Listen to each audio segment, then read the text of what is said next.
Chapter 22. Abraham's faith tested. Sometime later, God tested Abraham's faith. "Abraham," God called. "Yes," he replied, "here I am." "Take your son, your only son, yes, Isaac, whom you love so much, and go to the land of Moriah. Go and sacrifice him as a burnt offering on one of the mountains, which I will show you." The next morning, Abraham got up early. He saddled his donkey and took 2 of his servants with him, along with his son Isaac. Then he chopped wood for a fire for a burnt offering and set out for the place God had told him about. On the 3rd day of their journey, Abraham looked up and saw the place in the distance. "Stay here with the donkey," Abraham told the servants. "The boy and I will travel a little farther. We will worship there, and then we will come right back." So Abraham placed the wood for the burnt offering on Isaac's shoulders, while he himself carried the fire and the knife. As the 2 of them walked on together, Isaac turned to Abraham and said, "Father." "Yes, my son," Abraham replied. "We have the fire and the wood," the boy said, "but where is the sheep for the burnt offering?" "God will provide a sheep for the burnt offering, my son," Abraham answered. And they both walked on together.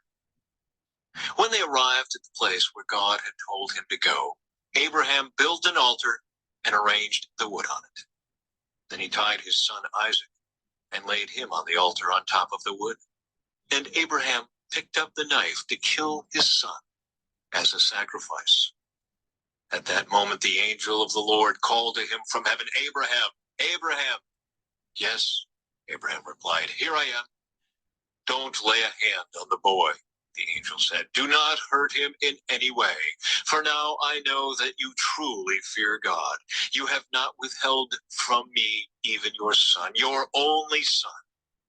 Then Abraham looked up and saw a ram caught by its horns in a thicket. So he took the ram and sacrificed it as a burnt offering in place of his son. Abraham named the place Yahweh Yireh, which means the Lord will provide. To this day, people still use that name as a proverb. On the mountain of the Lord it will be provided. Then the angel of the Lord calls again to Abraham from heaven. "This is what the Lord says. Because you have obeyed me and have not withheld even your son, your only son, I swear by my own name that I will certainly bless you. I will multiply your descendants beyond number, like the stars in the sky and the sand on the seashore. Your descendants will conquer the cities of their enemies, and through your descendants all the nations of the earth will be blessed, all because you have obeyed me." Then they returned to the servants and traveled back to Beersheba, where Abraham continued to live. Soon after this, Abraham heard that Milcah, his brother Nahor's wife, had borne Nahor 8 sons. The oldest was named Uz. The next oldest was Buz, followed by Kemuel, the ancestor of the Arameans, Kezib, Hazo, Pildash, Jidlaph, and Bethuel. Bethuel became the father of Rebekah. In addition to these 8 sons from Milcah, Nahor had 4 other children from his concubine Reumah. Their names were Tebah, Gaham, Tahash, and Maacah.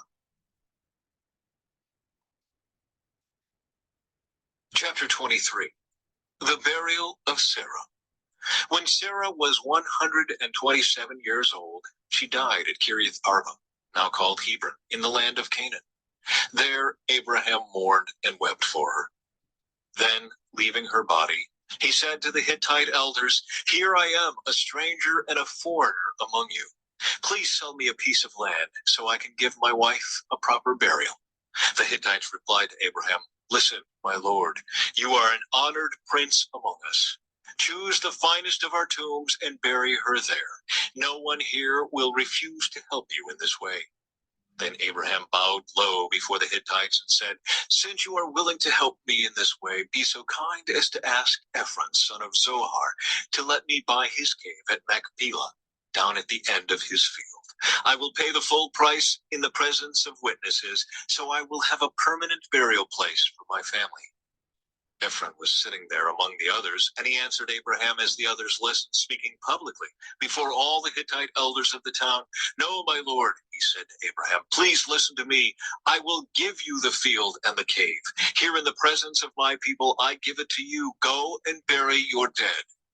Abraham again bowed low before the citizens of the land, and he replied to Ephron as everyone listened, "No, listen to me. I will buy it from you. Let me pay the full price for the field so I can bury my dead there."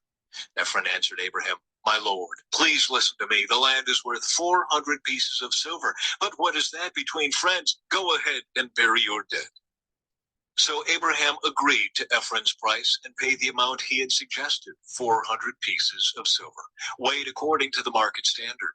The Hittite elders witnessed the transaction. So Abraham bought the plot of land belonging to Ephron at Machpelah near Mamre. This included the field itself, the cave that was in it, and all the surrounding trees. It was transferred to Abraham as his permanent possession in the presence of the Hittite elders at the city gate. Then Abraham buried his wife Sarah there in Canaan, in the cave of Machpelah near Mamre, also called Hebron. So the field and the cave were transferred from the Hittites to Abraham for use as a permanent burial place.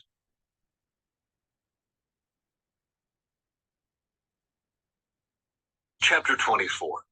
A wife for Isaac. Abraham was now a very old man, and the Lord had blessed him in every way. One day Abraham said to his oldest servant, the man in charge of his household, "Take an oath by putting your hand under my thigh. Swear by the Lord, the God of heaven and earth, that you will not allow my son to marry one of these local Canaanite women. Go instead to my homeland, to my relatives, and find a wife there for my son Isaac." The servant asked, "But what if I can't find a young woman who is willing to travel so far from home? Should I then take Isaac there to live among your relatives in the land you came from?" "No," Abraham responded, "be careful never to take my son there. For the Lord, the God of heaven, who took me from my father's house and my native land, solemnly promised to give this land to my descendants. He will send his angel ahead of you, and he will see to it that you find a wife there for my son. If she is unwilling to come back with you, then you are free from this oath of mine, but under no circumstances are you to take my son there." So the servant took an oath by putting his hand under the thigh of his master Abraham. He swore to follow Abraham's instructions. Then he loaded 10 of Abraham's camels with all kinds of expensive gifts from his master, and he traveled to distant Aram Naharaim. There he went to the town where Abraham's brother Nahor had settled. He made the camels kneel beside a well just outside the town. It was evening, and the women were coming out to draw water. "O Lord, God of my master Abraham," he prayed, "please give me success today and show unfailing love to my master Abraham. See, I am standing here beside this spring, and the young women of the town are coming out to draw water. This is my request. I will ask one of them, 'Please give me a drink from your jug.' If she says, 'Yes, have a drink and I will water your camels too,' let her be the one you have selected as Isaac's wife. This is how I will know that you have shown unfailing love to my master." Before he had finished praying, he saw a young woman named Rebekah coming out with her water jug on her shoulder. She was the daughter of Bethuel, who was the son of Abraham's brother Nahor and his wife Milcah. Rebekah was very beautiful and old enough to be married, but she was still a virgin.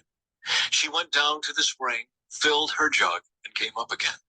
Running over to her, the servant said, "Please, give me a little drink of water from your jug." "Yes, my lord," she answered. "Have a drink." And she quickly lowered her jug from her shoulder and gave him a drink. When she had given him a drink, she said, "I'll draw water for your camels too, until they have had enough to drink." So she quickly emptied her jug into the watering trough and ran back to the well to draw water for all his camels. The servant watched her in silence, wondering whether or not the Lord had given him success in his mission. Then at last, when the camels had finished drinking, he took out a gold ring for her nose and 2 large gold bracelets for her wrists. "Whose daughter are you?" he asked. "And please tell me, would your father have any room to put us up for the night?" "I am the daughter of Bethuel," she replied. "My grandparents are Nahor and Milcah. Yes, we have plenty of straw and feed for the camels." and we have room for guests." The man bowed low and worshipped the Lord. "Praise the Lord, the God of my master Abraham," he said. "The Lord has shown unfailing love and faithfulness to my master, for he has led me straight to my master's relatives." The young woman ran home to tell her family everything that had happened. Now Rebekah had a brother named Laban, who ran out to meet the man at the spring. He had seen the nose ring and the bracelets on his sister's wrists, and had heard Rebekah tell what the man had said. So he rushed out to the spring where the man was still standing beside his camels. Laban said to him, "Come and stay with us, you who are blessed by the Lord. Why are you standing here outside the town when I have a room all ready for you and a place prepared for the camels?" So the man went home with Laban, and Laban unloaded the camels, gave him straw for their bedding, fed them, and provided water for the man and the camel drivers to wash their feet. Then food was served. But Abraham's servant said, "I don't want to eat until I have told you why I have come." "All right," Laban said, "tell us." "I am Abraham's servant," he explained, "and the Lord has greatly blessed my master. He has become a wealthy man. The Lord has given him flocks of sheep and goats, herds of cattle, a fortune in silver and gold, and many male and female servants, camels and donkeys. When Sarah, my master's wife, was very old, she gave birth to my master's son, and my master has given him everything he owns. And my master made me take an oath. He said, 'Do not allow my son to marry one of these local Canaanite women. Go instead to my father's house, to my relatives, and find a wife there for my son.' But I said to my master, 'What if I can't find a young woman who is willing to go back with me?' He responded, 'The Lord in whose presence I have lived will send his angel with you and will make your mission successful. Yes, you must find a wife for my son from among my relatives, from my father's family. Then you will have fulfilled your obligation. But if you go to my relatives and they refuse to let her go with you, you will be free from my oath.' So today, when I came to the spring, I prayed this prayer. 'O Lord, God of my master Abraham, please give me success on this mission. See, I am standing here beside the spring. This is my request. When a young woman comes to draw water, I will say to her, "Please give me a little drink of water from your jug." If she says, "Yes, have a drink, and I will draw water for your camels too," let her be the one you have selected to be the wife of my master's son."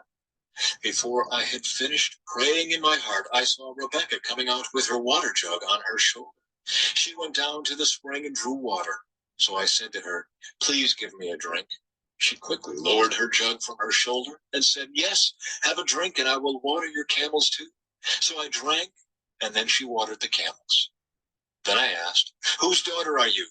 She replied, "I am the daughter of Bethuel, and my grandparents are Nahor and Milcah." So I put the ring on her nose and the bracelets on her wrists.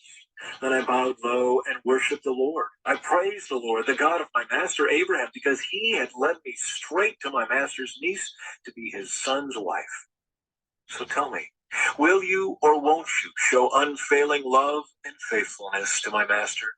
Please tell me yes or no, and then I'll know what to do next." Then Laban and Bethuel replied, "The Lord has obviously brought you here, so there is nothing we can say. Here is Rebekah, take her and go. Yes, let her be the wife of your master's son, as the Lord has directed." When Abraham's servant heard their answer, he bowed down to the ground and worshipped the Lord. Then he brought out silver and gold jewelry and clothing and presented them to Rebekah. He also gave expensive presents to her brother and mother. Then they ate their meal, and the servant and the men with him stayed there overnight. But early the next morning, Abraham's servant said, "Send me back to my master." "But we want Rebekah to stay with us at least 10 days, her brother and mother said. "Then she can go." But he said, "Don't delay me. The Lord has made my mission successful. Now send me back so I can return to my master." "Well," they said, "we'll call Rebekah and ask her what she thinks." So they called Rebekah. "Are you willing to go with this man?" they asked her. And she replied, "Yes, I will go." So they said goodbye to Rebekah and sent her away with Abraham's servant and his men. The woman who had been Rebekah's childhood nurse went along with her. They gave her this blessing as she parted. Our sister, may you become the mother of many millions. May your descendants be strong and conquer the cities of their enemies." Then Rebekah and her servant girls mounted the camels and followed the man. So Abraham's servant took Rebekah and went on his way. Meanwhile, Isaac, whose home was in the Negev, had returned from Beer-lahai-roi.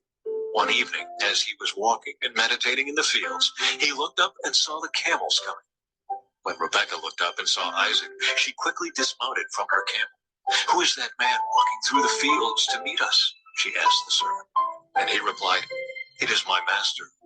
So Rebekah covered her face with her veil. Then the servant told Isaac everything he had done.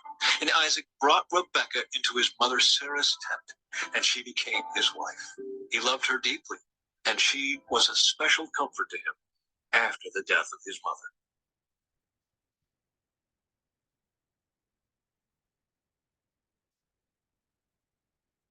Chapter 25. The Death of Abraham. Abraham married another wife, whose name was Keturah. She gave birth to Zimran, Jokshan, Medan, Midian, Ishbak, and Shua. Jokshan was the father of Sheba and Dedan. Dedan's descendants were the Asherites, Letushites, and Leumites. Midian's sons were Ephah, Epher, Hanok, Abida, and Eldah. These were all descendants of Abraham through Keturah. Abraham gave everything he owned to his son Isaac, but before he died, he gave gifts to the sons of his concubines and sent them off to a land in the east, away from Isaac. Abraham lived for 175 years, and he died at a ripe old age, having lived a long and satisfying life. He breathed his last and joined his ancestors in death. His sons Isaac and Ishmael buried him in the cave of Machpelah near Mamre, in the field of Ephron, son of Zohar the Hittite. This was the field Abraham had purchased from the Hittites, and where he had buried his wife Sarah. After Abraham's death, God blessed his son Isaac, who settled near Beer-lahai-roi in the Negev. Ishmael's descendants. This is the account of the family of Ishmael, the son of Abraham, through Hagar, Sarah's Egyptian servant. Here is a list by their names and clans of Ishmael's descendants. The oldest was Nebaioth, followed by Kedar, Adbeel, Mibsam, Mishma, Duma, Massa, Hadad, Tema, Jetur, Naphish, and Kedemah. These 12 sons of Ishmael became the founders of 12 tribes named after them, listed according to the places they settled and camped. Ishmael lived for 137 years. Then he breathed his last and joined his ancestors in death. Ishmael's descendants occupied the region from Havilah to Shur, which is east of Egypt in the direction of Ashur. There they lived in open hostility toward all their relatives. The births of Esau and Jacob. This is the account of the family of Isaac, the son of Abraham. When Isaac was 40 years old, he married Rebekah, the daughter of Bethuel the Aramean from Padan-aram, and the sister of Laban the Aramean. Isaac pleaded with the Lord on behalf of his wife because she was unable to have children. The Lord answered Isaac's prayer, and Rebekah became pregnant with twins. But the two children struggled with each other in her womb, so she went to ask the Lord about it. "Why is this happening to me?" she asked. And the Lord told her, "The sons in your womb will become two nations. From the very beginning, the two nations will be rivals. One nation will be stronger than the other, and your older son will serve your younger son." And when the time came to give birth, Rebekah discovered that she did indeed have twins. The first one was very red at birth and covered with thick hair like a fur coat, so they named him Esau. Then the other twin was born with his hand grasping Esau's heel, so they named him Jacob. Isaac was 60 years old when the twins were born. Esau sells his birthright. As the boys grew up, Esau became a skillful hunter. He was an outdoorsman, but Jacob had a quiet temperament, preferring to stay at home. Isaac loved Esau because he enjoyed eating the wild game Esau brought home, but Rebekah loved Jacob. One day when Jacob was cooking some stew, Esau arrived home from the wilderness, exhausted and hungry. Esau said to Jacob, "I'm starved. Give me some of that red stew." This is how Esau got his other name, Edom, which means red. All right, Jacob replied, but trade me your rights as the firstborn son. Look, I'm dying of starvation, said Esau. What good is my birthright to me now? But Jacob said, first you must swear that your birthright is mine. So Esau swore an oath, thereby selling all his rights as the firstborn to his brother Jacob. Then Jacob gave Esau some bread and lentil stew. Esau ate the meal, then got up and left. He showed contempt for his rights as the firstborn.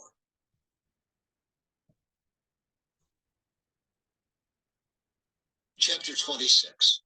Isaac deceives Abimelech. A severe famine now struck the land, as it happened before in Abraham's time. So Isaac moved to Gerar, where Abimelech, king of the Philistines, lived. The Lord appeared to Isaac and said, do not go down to Egypt, but do as I tell you. Live here as a foreigner in this land, and I will be with you and bless you. I hereby confirm that I will give all these lands to you and your descendants, just as I solemnly promised Abraham your father. I will cause your descendants to become as numerous as the stars of the sky, and I will give them all these lands. And through your descendants, all the nations of the earth will be blessed. I will do this because Abraham listened to me and obeyed all my requirements, commands, decrees, and instructions. So Isaac stayed in Gerar.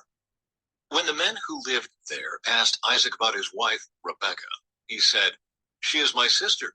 He was afraid to say, she is my wife. He thought, they will kill me to get her because she is so beautiful. But some time later, Abimelech, king of the Philistines, looked out his window and saw Isaac caressing Rebekah. Immediately, Abimelech called for Isaac and exclaimed, she is obviously your wife. Why did you say she is my sister? Because I was afraid someone would kill me to get her from me, Isaac replied. How could you do this to us? Abimelech exclaimed.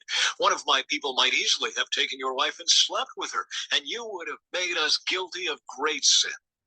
Then Abimelech issued a public proclamation. Anyone who touches this man or his wife will be put to death. Conflict over water rights. When Isaac planted his crops that year, he harvested 100 times more grain than he planted, for the Lord blessed him. He became a very rich man, and his wealth continued to grow. He acquired so many flocks of sheep and goats, herds of cattle and servants, that the Philistines became jealous of him. So the Philistines filled up all of Isaac's wells with dirt. These were the wells that had been dug by the servants of his father Abraham. Finally, Abimelech ordered Isaac to leave the country. Go somewhere else, he said, for you have become too powerful for us. So Isaac moved away to the Gerar Valley, where he set up their tents and settled down. He reopened the wells his father had dug, which the Philistines had filled in after Abraham's death. Isaac also restored the names Abraham had given them. Isaac's servants also dug in the Gerar Valley and discovered a well of fresh water. But then the shepherds from Gerar came and claimed the spring. This is our water, they said, and they argued over it with Isaac's herdsmen. So Isaac named the well Esek, which means argument. Isaac's men then dug another well, but again there was a dispute over it. So Isaac named it Sitnah, which means hostility. Abandoning that one, Isaac moved on and dug another well. This time there was no dispute over it. So Isaac named the place Rehoboth, which means open space. For he said, at last the Lord has created enough space for us to prosper in this land. From there, Isaac moved to Beersheba, where the Lord appeared to him on the night of his arrival. I am the God of your father Abraham, he said. Do not be afraid, for I am with you and will bless you. I will multiply your descendants, and they will become a great nation. I will do this because of my promise to Abraham, my servant. Then Isaac built an altar there and worshipped the Lord. He set up his camp at that place, and his servants dug another well. Isaac's covenant with Abimelech. One day, King Abimelech came from Gerar with his advisor, Ahuzeth, and also Pichol, his army commander. Why have you come here? Isaac asked. You obviously hate me since you kicked me off your land. They replied, we can plainly see that the Lord is with you. So we want to enter into a sworn treaty with you. Let's make a covenant. Swear that you will not harm us, just as we have never troubled you. We have always treated you well, and we sent you away from us in peace. And now look how the Lord has blessed you." So Isaac prepared a covenant feast to celebrate the treaty, and they ate and drank together. Early the next morning, they each took a solemn oath not to interfere with each other. Then Isaac sent them home again, and they left him in peace. That very day, Isaac's servants came and told him about a new well they had dug. "We've found water," they exclaimed. So Isaac named the well Shibah, which means oath. And to this day, the town that grew up there is called Beersheba, which means well of the oath.